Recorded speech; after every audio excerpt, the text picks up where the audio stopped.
Thank you. Thank you, Rocky. I didn't realize that I was muted. I'm not wearing my headphones, so that's what it says. I was saying, welcome everyone. Happy New Year. Shana Tova. It's great that we are finishing the year and we are finishing a book of the Torah. It's a book, we are wrapping up Genesis pretty much the same way we wrap up 2020. So again, here we have Mary Nazen, Josh Rocky Pollock, Shelly Chochinov. Is there a sound now? I think it's sound now. Still muted? Can you hear me now? Let me know. I see my meters moving here. It should be okay. Can you hear me?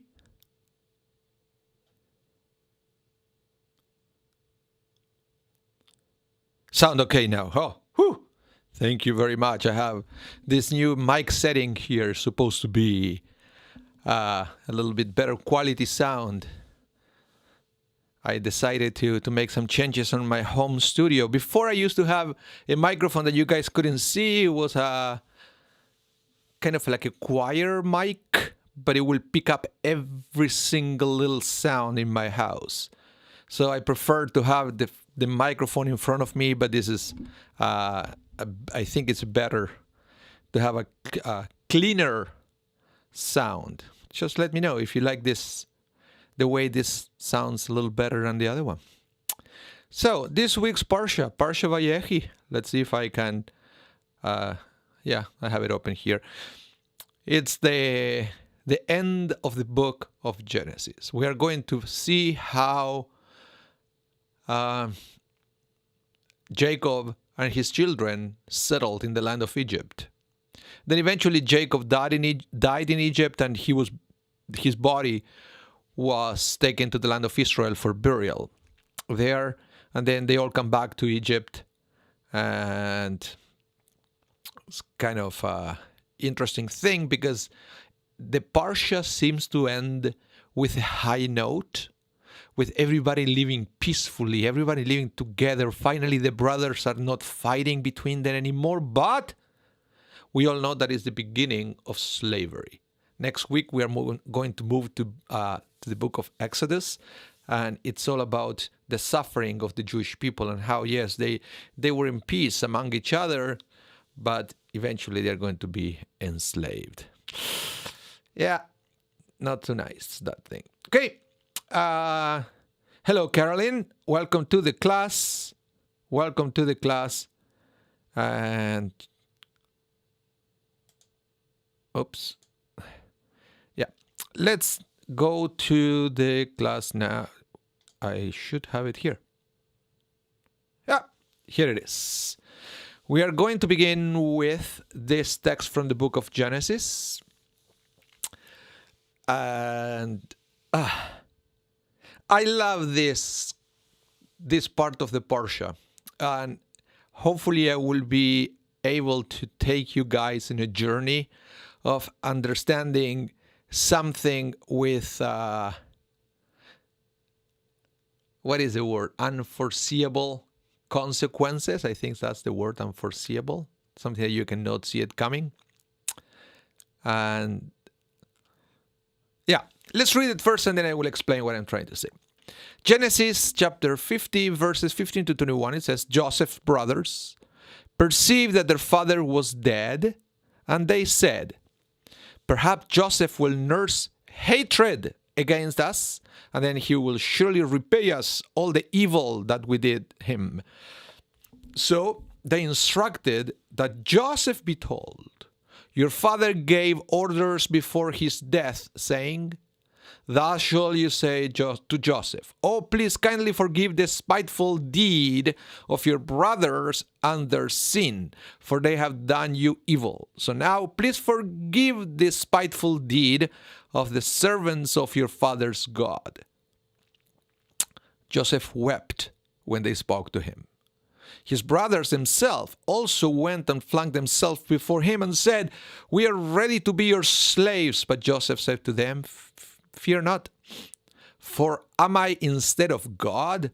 Although you intended me harm, God intended it for good, in order to accomplish. It is clear as this day, which a vast people be kept alive. So now fear not, I will sustain you and your young ones. Thus he comforted them and spoke to their heart. So many layers to this text, so many layers. So remember what happened in the previous Parasha when Joseph presented himself to his brothers. Remember, he was wearing some makeup. Maybe he was wearing a mask, like the way we do it now, you know. It's funny that we cannot sometimes, I don't know if it happened to you, we can't recognize each other. I did a few funerals this past week, and then I had to go greet the pallbearers, and I have to ask them, who are you? I'm Rabbi Anibal. Oh, Rabbi, yeah, because we cannot recognize each other by the mask, and they had to tell me their names, so I know who is in front of me. So something similar. The brothers didn't recognize Joseph, but Joseph eventually says, yeah, this is me, it's Joseph. Don't worry about what you did to me. I forgive you for everything. You don't have to be worried about that. Well, the brothers actually suspected that Joseph said that to them because their father was still alive. But as soon as their father will die, actually Joseph is going to come after them for selling him as a slave. Something similar happened to Jacob in the past. Remember when he tricked Esau? He stayed at the house, but he was always afraid that as soon as Isaac, Jacob's father, will die, Esau will come after him for tricking him with the blessing. So this is similar. The Joseph brothers were afraid that now Joseph is going to come after them. But Joseph said, don't worry, don't even think that way. I forgive you, you're my brothers, and I want to give you all the best to you. Well, I said many different layers here because for once it looks like the brothers lied to Joseph. It doesn't seem that Jacob really said that. In fact, the Midrash said that nobody ever told Jacob that Joseph was sold as a slave.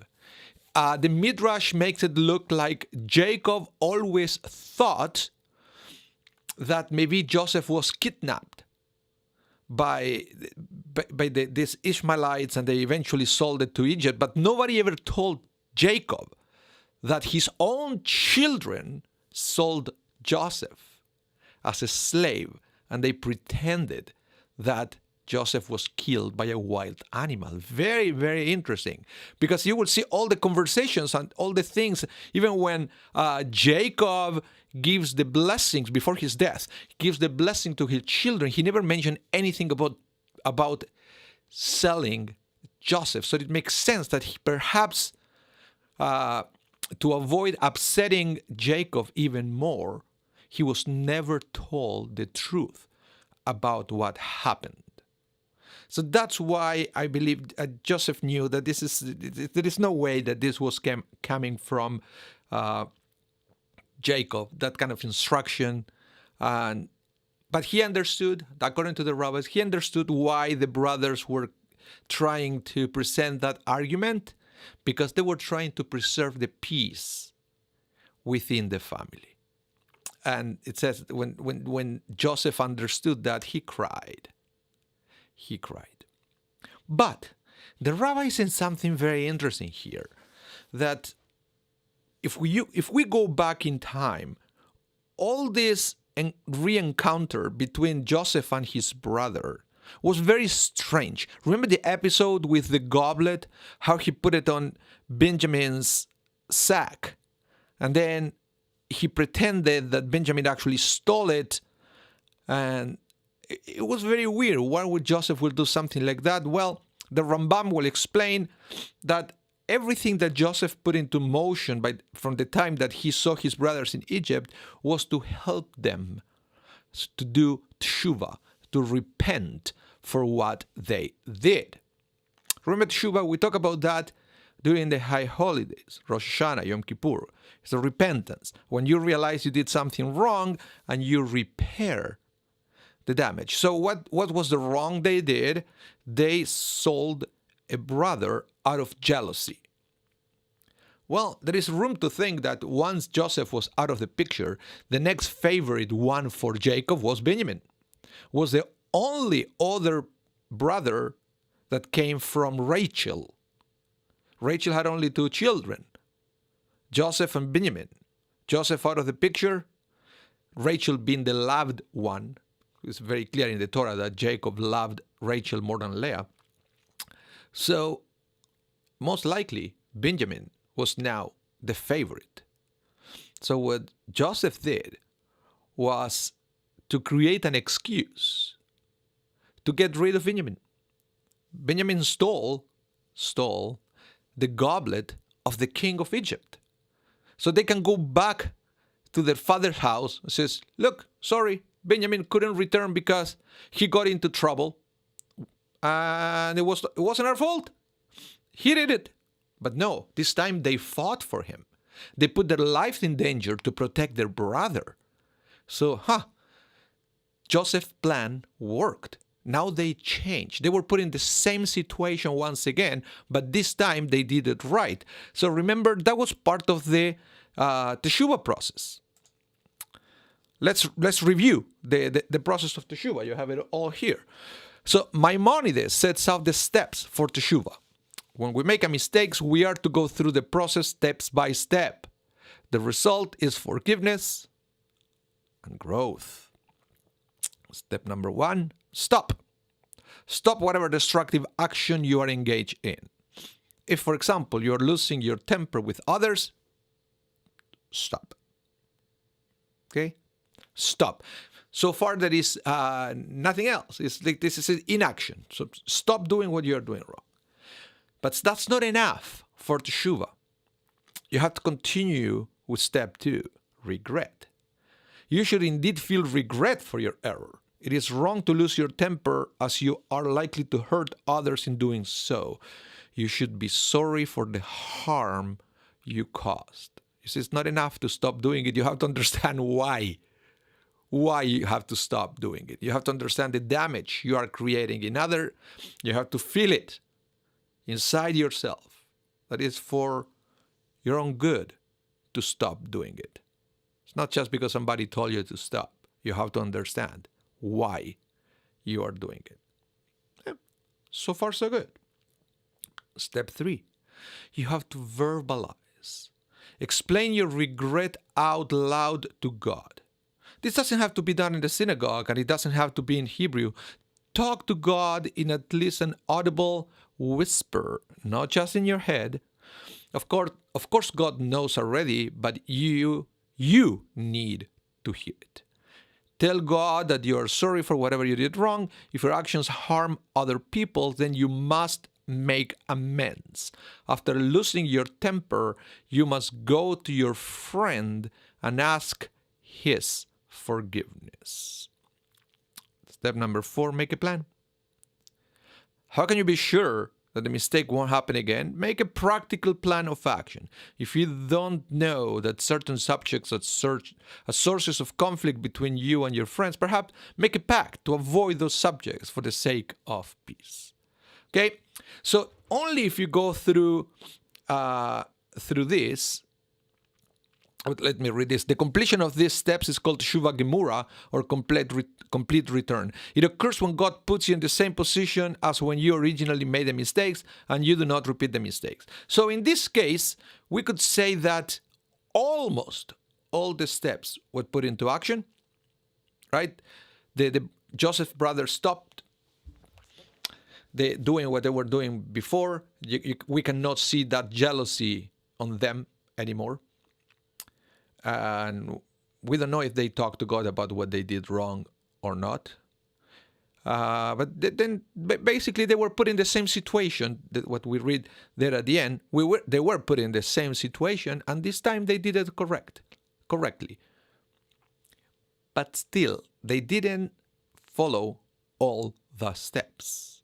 They never really fully apologized to Joseph and tried to make amends for what they did.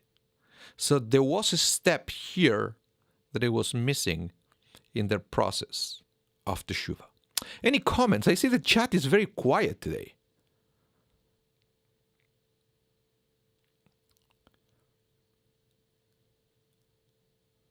Very quiet. My chat is not working or something, or you guys are very quiet. I want to see what you think so far. And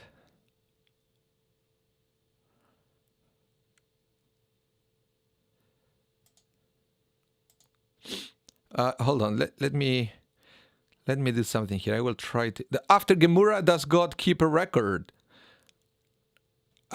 If you fully complete the Teshuva, if there is nothing else, you are clean like you never sinned before. In fact, the Rabbi said that it's all the opposite, that you're a higher level than a person that never made a mistake. So it's like there is no record about it if you go through Teshuva Gemura. Yeah. So hold on a minute. Let me make an experiment here. I want to window.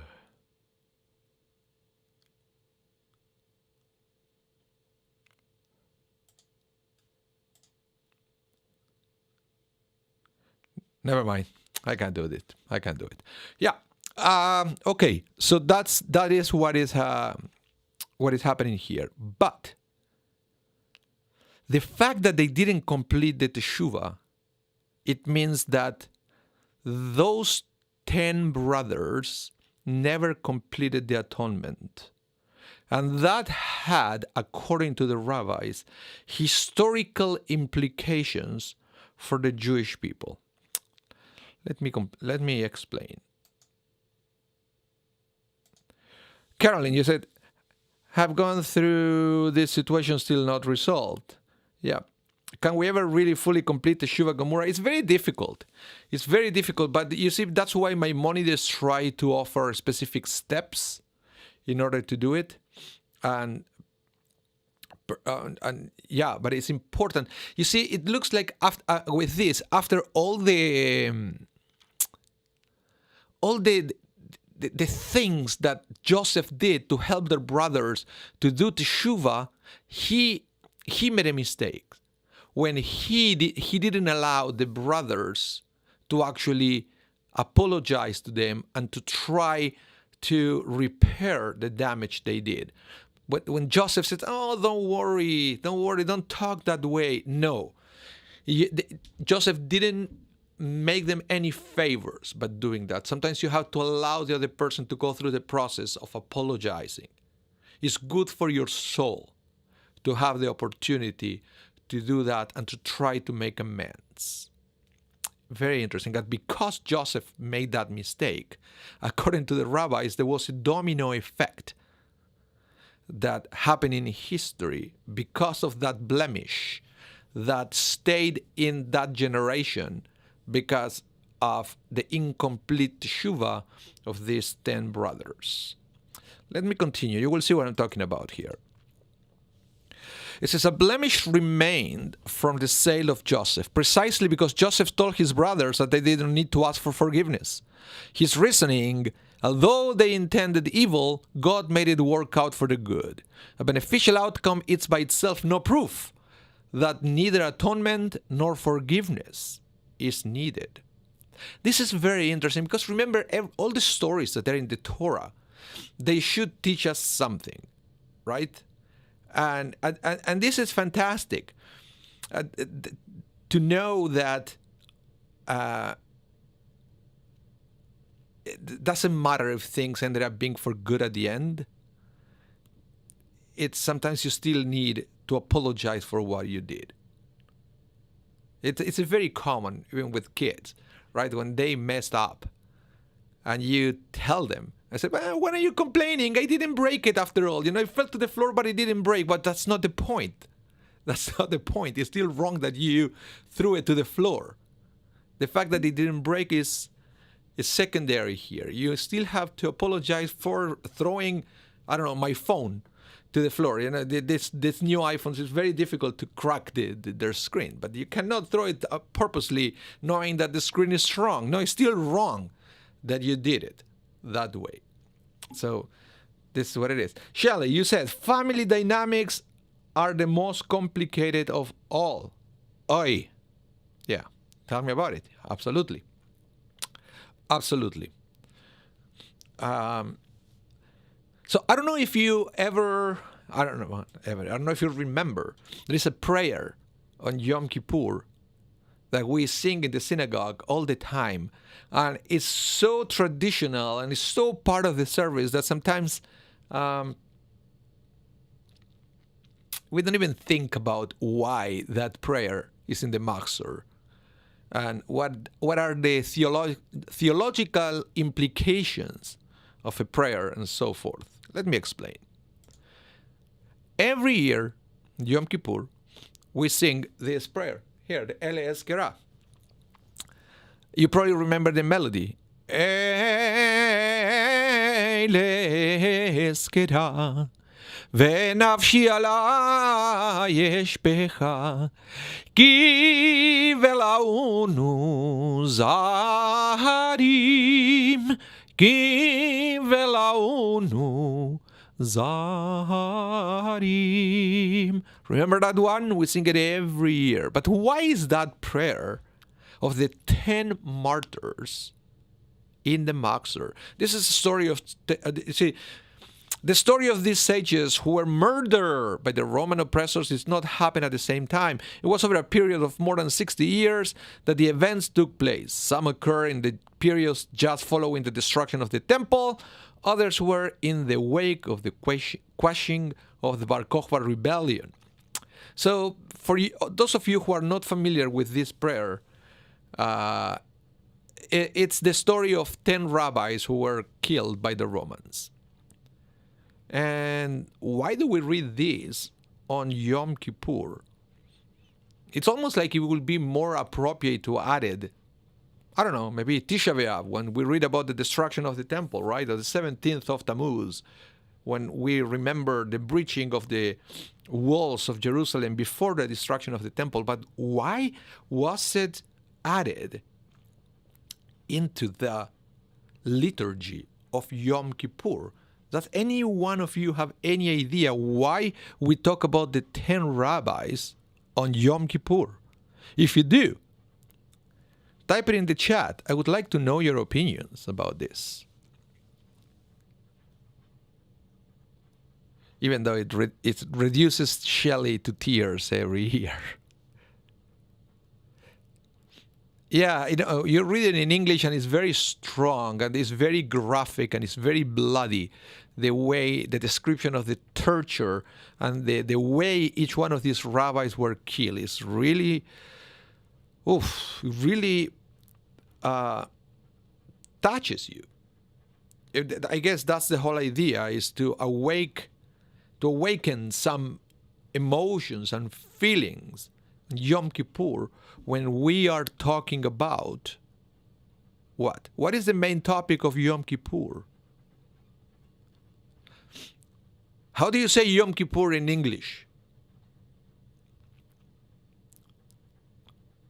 Does anybody wants to type it in the chat? How do you say Yom Kippur in English?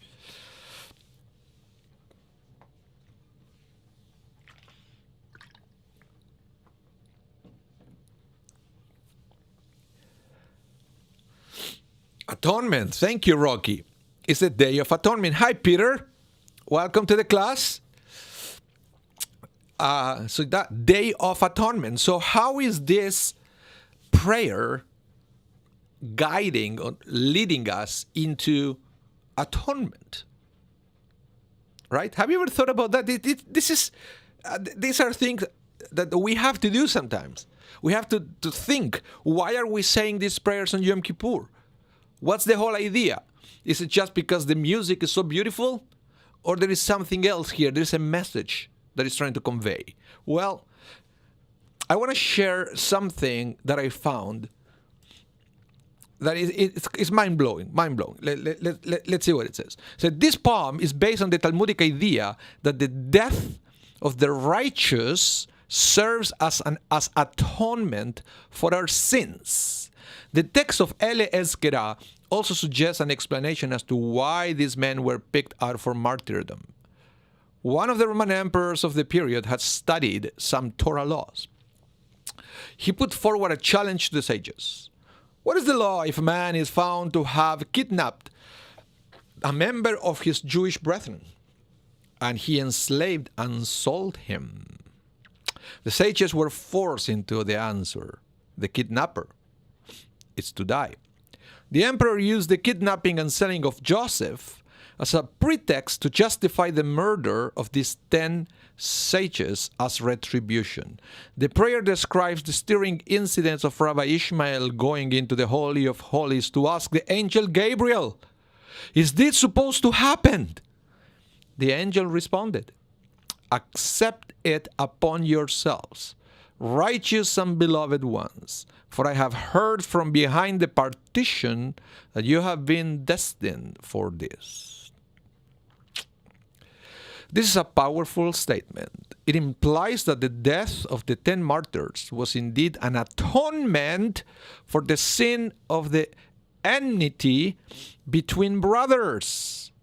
Yom Kippur can only atone for sins between mankind and God. However, for sins between mankind and one fellow, Yom Kippur can only atone if one makes restitution. Wow. What an amazing text. And I'm pretty sure, I don't know if you ever heard this before, I was shocked the first time I read this, and all the theological implications of the Elbaze, something that is so rooted into our services, but sometimes we don't realize the theological implication of this. It means that basically the rabbis are saying that sometimes tragedies that happen to the Jewish people in history could be perceived as atonement for something done. Which is a very interesting and sometimes even dangerous proposal. But nevertheless, this is the implication of Elbaze. So we add it in the liturgy of Yom Kippur, so we understand that unless we complete our process of Teshuva, we never know the consequences of our actions.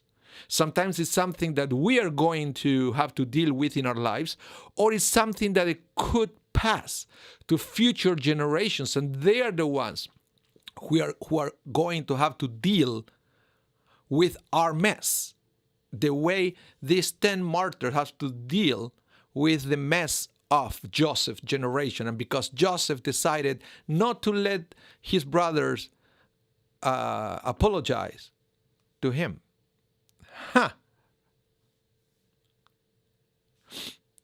So, Caroline, my parents feel, oh, sorry to hear about that, Caroline.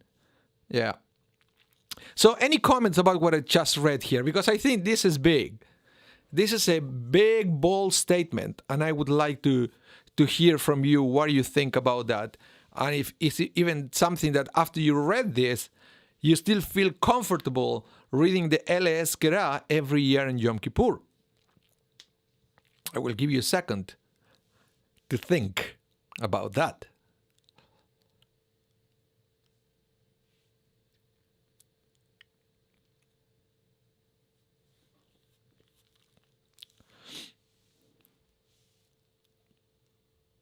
I guess this is the part when it maybe is it's good to be in a classroom, right? When people can talk right away. Here we have a 15-second delay between I say something and the time that somebody will start typing in the box.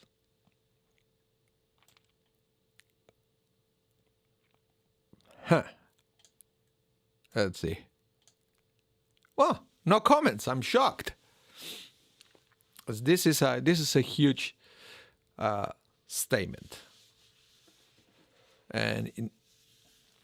Okay, so let's continue about something else that we learn in this Parasha. and it's the concept of fate. Fate. That's what Joseph said, right? It says, don't worry about what you did because it was written that this is the way it had to be. Because I have to go through all these difficulties and all these challenges, so now I will be the king of Egypt and I will be able to help so many people in the middle of a famine. So this is another thing that is part of Jewish theology, if you will say, something called fate, that certain events that they are destined by heaven to happen. That God decided something is going to happen in the future, and then God put things into motion so things eventually will have a specific outcome. Now, but this is the interesting thing. If there is such thing as fate, right? If God has a master plan, and God is going to put into motion the sequence of actions so something will eventually happen, is there a way to know in advance all those movements? Keep that in mind, because you will see in a minute what I'm talking about here. But let's talk a little bit about fate. So fate in Hebrew has many different words, depends on the context. Sometimes it will say goral, mazal, ashkacha, or bashert. While belief in free will is the bedrock of Judaism, various fatalistic beliefs are found in Jewish tradition. The belief that there is a person one is destined to marry is one example. Belief that poverty or prosperity is fated to certain people is another. A general belief in providence, both general and individual, is evident throughout Jewish thought. Humans, however, have the power to change their doom. Thus, in the High Holidays liturgy, it is declared that God records who will live and who will die is Rosh Hashanah in the Book of Life, but also it affirms that prayer, repentance, and tzedakah, and charity, avert the severe decree. Believing fate, it's also evident in Jewish thought throughout astrology, and even the Talmudic sages occasionally remark that the stars determine some human circumstances. And as for the ultimate form of fate, the universal doom attached to being mortal is a belief implicit in all Jewish thought, but even this destiny is undermined or at least mitigated by the possibility of eternal life. So I want to talk to you a little bit about fate and what the rabbis say about trying to discover in advance what is going to happen in the future. And this is something that existed in every generation in history. And in fact, there is a whole industry, I will say in these days, of people that for a convenient fee will tell you what is going to happen to you in the form of card reading, crystal balls, palm reading, and psychic reading, and so forth, right? It's something that is so tempting. If there is such a thing that you can know what is going to happen to you in the future, wouldn't you want to know about it? Maybe you can do something to avert it or to prepare yourself for that. Well, if only were that easy. Because even though the Talmud seems to imply that there is such a thing of a way to know what is going to happen in the future, or there is such a thing as fate, also the Torah has some very interesting things to say about it. Any comments so far? Come on, it's the last day of the year. You can put something into the chat. Don't be shy. Don't be shy. Okay, so let's see about some of the things that the Talmud and the rabbis have to say about this. Surprisingly, or maybe not so surprisingly, there are many Jewish sources demonstrating how the stars, planets, and times of birth affect a person. It's almost like the horoscope, right? I don't know if it's a big thing here. In Argentina, it's huge. That's the first page that many people will read in the newspaper, the horoscope, to see what is going to happen to them. Yeah. I don't know if that's the same here. So, many Jewish sources demonstrating how the stars, planet, and times of birth affect a person. The most famous passage is found in the Talmud in Masechet Shabbat, page 156a, where it says that certain star causes some people to be wise, another star causes some people to be wealthy, and the list goes on. It further states that the time of one's birth, the day of the week, determines one's personality. Rabbi Hanina adds that the hour of the day in which birth occurred predicts the future of the infant. We're talking about big scholars here, okay? This is fascinating to me. The passage continues in a debate regarding whether or not the Jewish people have a mazal. What is mazal? Well, it's a planetary influence. Okay, we're going to talk about it in a minute. What exactly is mazal? Okay, let's keep reading. So let me read this again. The passage continues in a debate regarding whether or not the Jewish people have a mazal like other nations. The conclusion seems to be that there was a planetary influence for the Jewish people, but God changed this phenomenon. Later, on the same passage of the Talmud, it is related that a non-Jewish astrologer told Rabbi Akiva, yes, the famous Rabbi Akiva, one who said that the Jews have no planetary influences, that his daughter was in danger of being bitten by a snake. It turned out that Rabbi Akiva's daughter had performed an act of charity, and Rabbi Akiva then proclaimed that it was the act of charity that saved her from death. I love this text. Yeah, you can find it in the Talmud. Now, you can go to Safari and read it in English if you want. Murray Nathan, what do you say? It reads as God condemns some to die in the coming year, but it can also be saying that one is called to God as a reward for good life and reward for good life and deeds. Yeah, of course. Of course, the fact that God decides that somebody has to die at one point doesn't mean that it's a good or bad thing. Eventually, we all have to leave this world. It's yeah, absolutely. That's why this is so fascinating, this topic, and it's fascinating and complex. It's very complex. So, it's almost like, Rabbi Akiva, they say that there is no such thing of planetary influences, but, well, sometimes maybe there is. So now let's talk a little bit about Mazal, right? All these sources are enigmatic, especially the story of Rabbi Akiva, who seems to have heeded the word of an astrologer after stating that planetary influences do not affect the Jewish people. The term we commonly use today, Mazal Tov, does not technically mean congratulations, as most people believe, or even good luck. It means rather, you have been blessed with a good planetary sign. Other sources state that the lifespan and friends of a person are determined by planetary influences. It's also in the Talmud.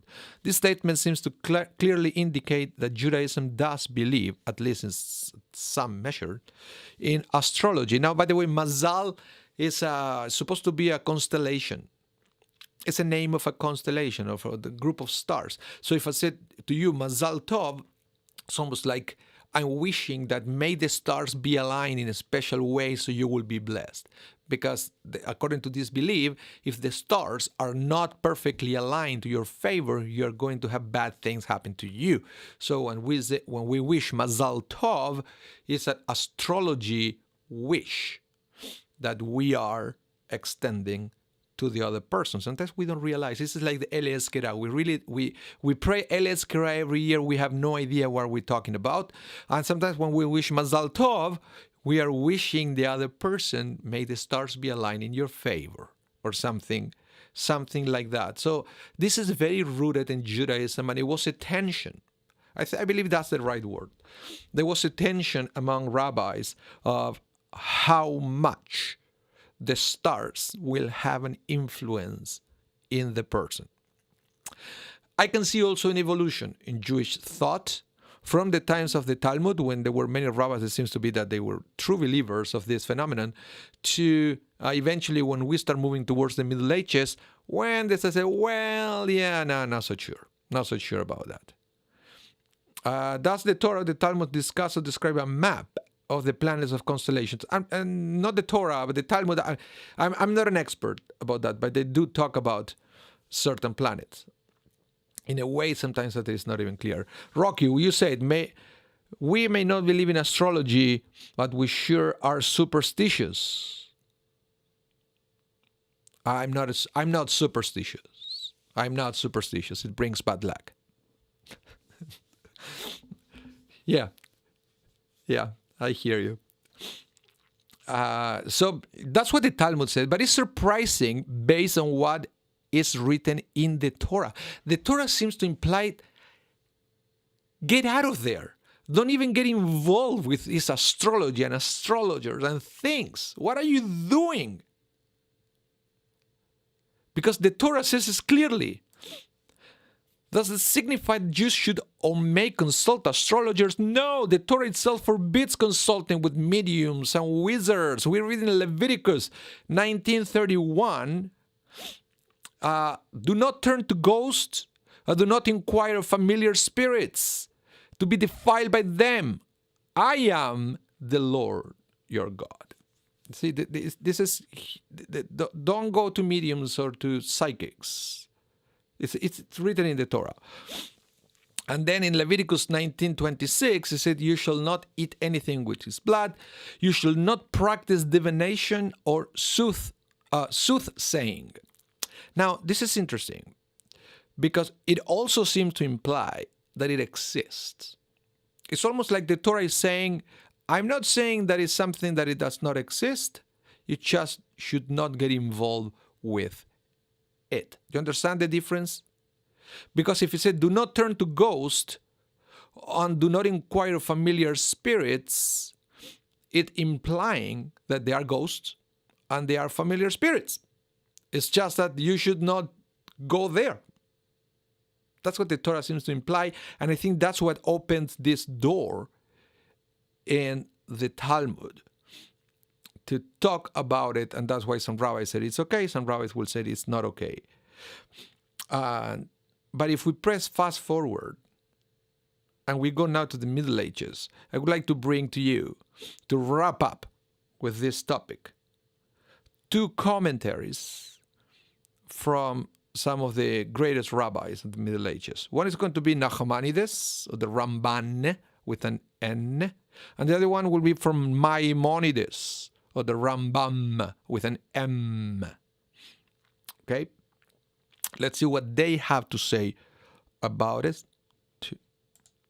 Nachmanides, it says that one may not ask an astrologer about the future, since this act is not Jewish. It seems to reject the Jewish idea that everything comes from God. Yeah, because it says here, do not turn to ghosts and do not inquire of familiar spirit to be defiled by them. I, the Lord, am your God. So Maimonides find a relation, this juxtaposition of the two statements means that accepting one rejects the other. Okay, actually, it's very clear. It's just analyzing the pshat of the verse that it will make it clear that accepting one is rejecting the other, and that's exactly what Nachmanides has to say. Okay, but that a pattern of predictability does exist.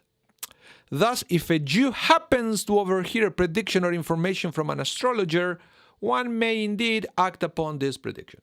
So this is something they said, you should not do it, but if you happen to hear it, you may choose to do something about it if you believe that the astrologer is reliable.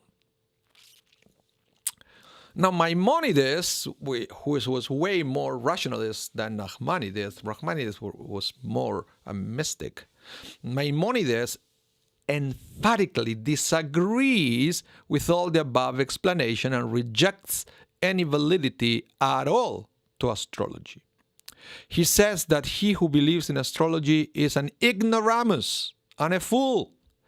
Therefore, while it seems that most authorities believe in some sort of astrological power, there is a fine line between believing in this and then believing in a power other than God.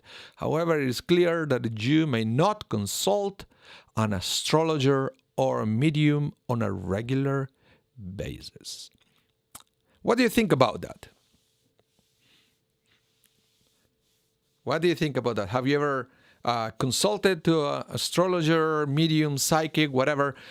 And yeah, it's a fascinating topic. I once studied, I read a wonderful book that is talking about how really psychics do it. It's a technique called cold reading. Google it after this class. Cold reading. That a person might make you believe that they know so much about you and what is going to happen to you. It's a fascinating thing if you can, and it's fascinating. It's fascinating. And it's a technique that is useful not just to pretend you're a psychic, also something that sometimes police officers will use it if they are good at it to make you believe that they know so much about you when in reality they have no clue who you are. It's called cold reading. Check it out. There are some videos explaining how it's done. But going back to the rabbis, I would say that after this text from Maimonides, pretty much Judaism evolved into that line of thought, rejecting a kind of astrology, etc., as something that it was I believe that happened in the past, but it has no reason to be there, especially with all the prohibitions in the Torah. Any comments?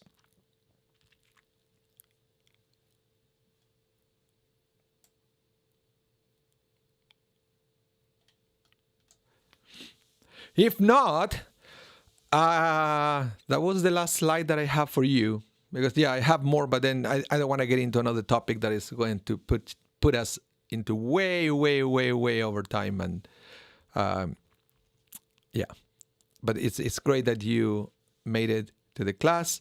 Where does Kabbalah and Zohar fit into this scenario? Or do they? Yeah, that they probably... Kabbalah and Zohar, they do believe in that, in astrology. Yeah. Yes, but it also believe that... yeah, I don't even want to go there. But it's... Caroline, you said God always makes miracles. Yeah. Yeah.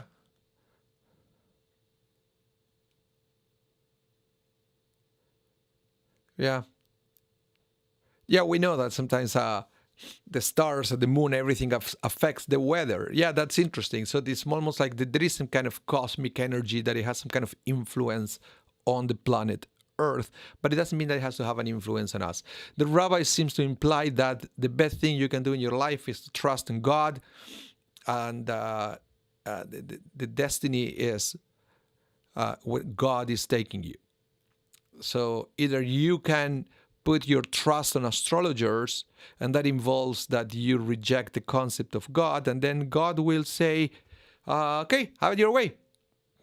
Have it your way. If that's what you want to do, have it your way, or you put your trust in God, and you will have it God's way.